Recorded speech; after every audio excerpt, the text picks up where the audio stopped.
Welcome to The Explainer. Today we're digging into a philosophy that suggests our relationship with food is, well, it's basically a mirror. It reflects how we see ourselves, our communities, and the world around us. The big idea here is that the health of our soil and the health of our culture, they're actually the exact same thing. And this quote from the writer and farmer Wendell Berry, it just gets right to the heart of it all. This is the core of the agrarian ethos. It's a way of thinking that says you can't separate the problems you see on a farm from the problems you see in society. They're deeply, deeply connected. So if that's true, if farming is a mirror, what are we seeing when we look in it today? To really get at that question, we first have to understand the philosophy that absolutely dominates modern food production. And you won't find it in a farmer's almanac, you'll find it on the factory floor. Okay, so let's start with the mindset that really runs the show in our food system, the logic of the factory. Now, this way of thinking doesn't look at a farm and see a living, breathing ecosystem. No, it sees a production line, a system that needs to be controlled, streamlined, and optimized for one single goal: maximum output. You know, as the book Fast Food Nation describes, this logic was basically perfected by the McDonald brothers. They didn't just tweak their restaurant. They took the core principles of a factory assembly line and applied them directly to making food. Every single step was broken down, simplified, and made repeatable, all in the name of speed, volume, and of course profit. And this factory logic, it doesn't just stay in the kitchen, it seeps right into the earth itself.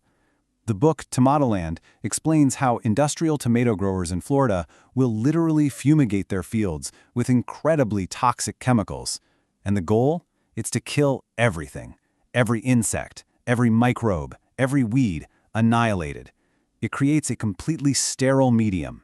One expert even called it like chemotherapy. The soil is made lifeless before a single seed is even planted. So what does this industrial logic do to the actual farmer? Well, Wendell Berry argues that it has completely transformed the very idea of what a farmer is. The old ideal was an independent steward, someone who cared for the land. But the new reality? It's a farmer who is essentially a consumer, totally dependent on corporations for everything from patented seeds to chemical fertilizers.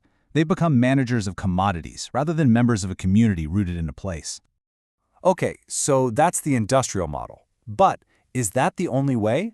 Oh yeah, there is another way. The agrarian ethos offers a really powerful alternative. And it's not about conquest and control, it's about cooperation and care. So if the factory model isn't the answer, what is?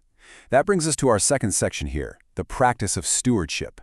This is a vision that doesn't start with a business plan, it starts with a completely different set of values.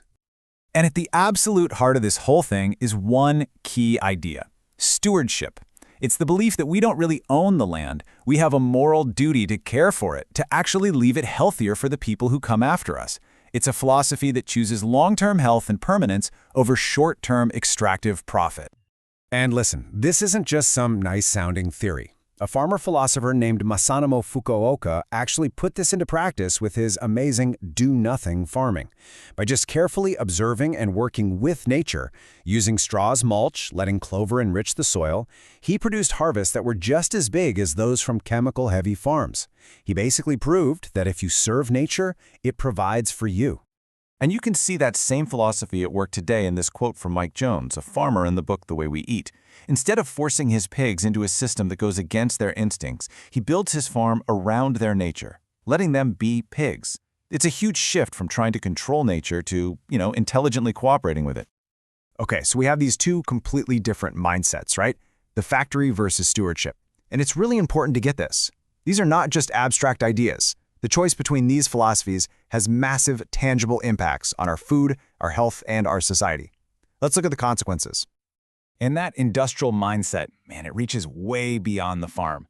As Marion Nestle shows in Food Politics, it actively shapes how we even think about nutrition. You've got professional dietetic associations partnering with companies like Monsanto and McDonald's to create educational materials.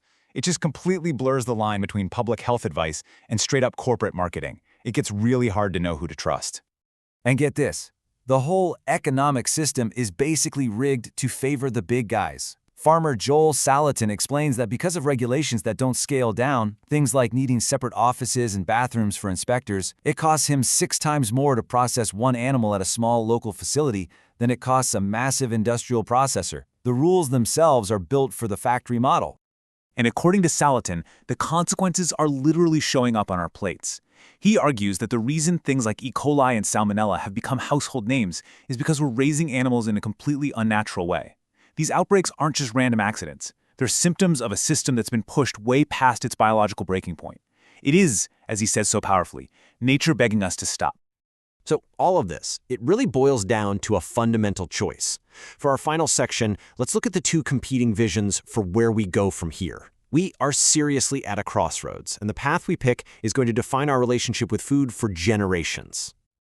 On one side of the path, you have what the book Meat Planet calls the neo-agrarians. These are the modern champions of that agrarian ethos. They argue that the answers we need are found by working with nature's complexity and intelligence. For them, the solution to the problems caused by industry isn't more industry, it's less. It's about getting back to smaller-scale, smarter farming. And then you have the other side, the ultimate techno-fix, cultured meat. This approach tries to solve all the environmental and ethical problems of industrial animal farming by just taking the animal out of the equation completely and growing meat from cells in a lab. It's a vision that tries to perfect the factory, not get rid of it. And that contrast, it just perfectly sets up the final, massive question we're left with. Is the problem really the burger on our plate? Or is it the industrial philosophy that made it? The choice we have to make isn't just about what we eat. It's about how we see our place in the world. Are we masters of a machine that needs to be endlessly optimized? Or are we stewards of a living community that we have a duty to care for?